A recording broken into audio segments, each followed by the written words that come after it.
Alright, so today I'm going to be tying a fly with a material that if you hunt, which I think a fair bit of you probably do, this is an outdoors channel, so you're going to have a fair amount of these. And what I'm talking about are turkey feathers.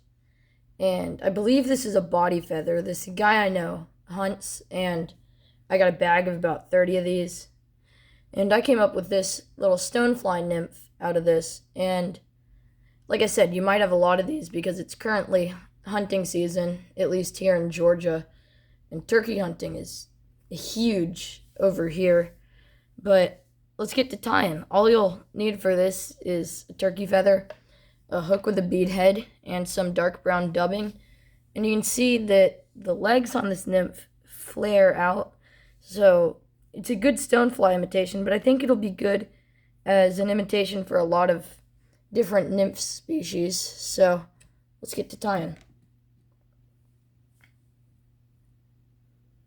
Place your hook in the vise and take your black tying thread. You could also use dark brown for this fly. Build a little base right behind the bead so that the bead cannot slide down the hook shank.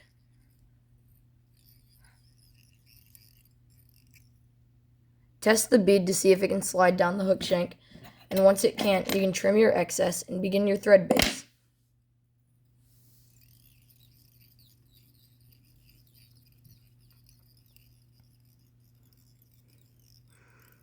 Come around the barb of the hook and take your turkey feather. Select one of the stiffer fibers, a bunch of the stiffer fibers, about this much, like so. And these are brown tipped, so it works well for doing flies where you want a variety of colors. And then the black area on these feathers has like an iridescence to it, like a sheen. Lay out your tail to the desired length. Take a loose wrap of thread and tighten it down. Next, bring your thread all the way up along the hook shank, securing the turkey feathers to the shank. Leave about a bead of space behind the bead that's like empty thread.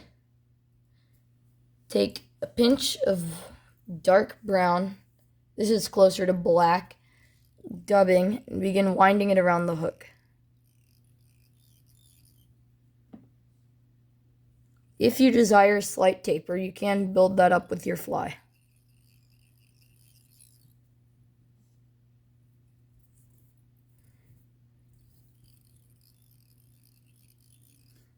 Continue the process until you find yourself right along where you finished tying down the turkey feather.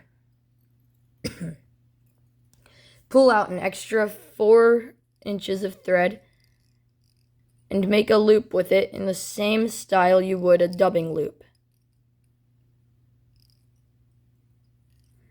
Next, take the same turkey feather you used for this and locate the marabou-like fibers towards the bottom of it.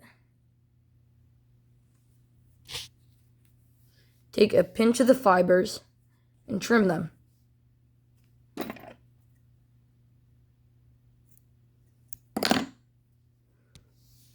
You should end up with something that looks something like this. Next, take your dubbing loop twister and open up your loop to insert the fibers. Pull apart the loop and insert the feather fibers and spread them out down the loop. Close up the loop and twist it with your fingers, or if you have a dubbing loop twister, you can spin that. Now take your dubbing loop and wrap it around the area of the hook that's between the turkey feather and the bead head.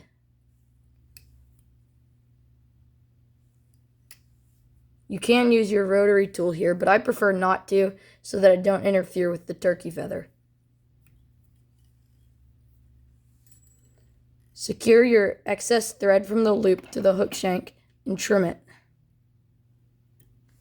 Now pull back your feather and trim out all the fibers on the top. You can pull out some of the longer ones or trim them to length if desired. And I'm going to clean up these ones where there's the really long ones.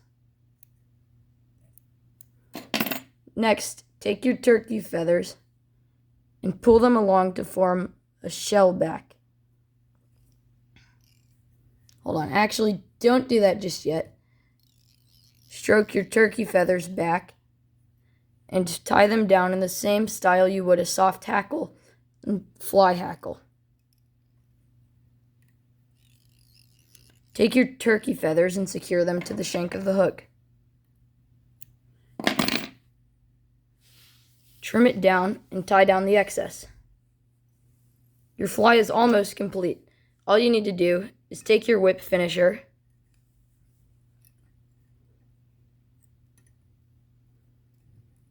and do as many turns as you comfortably can with the length of thread.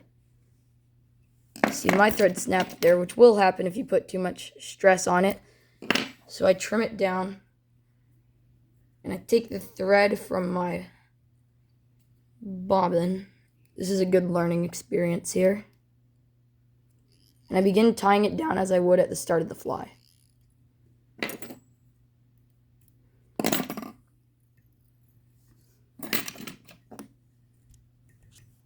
Now I repeat the process. This will occasionally happen, however, you can't avoid it by taking a little bit of extra length for your whip finish so that you're not tight on wraps.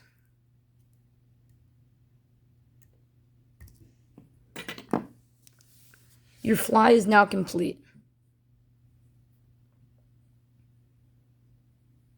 I recommend fishing these in rocky bottomed creeks where you'll see stonefly nymphs, as well as when there's a hatch of adult stoneflies, because they're going to be laying eggs that will hatch into nymphs. And yeah, just fish these when the fish are going for stoneflies.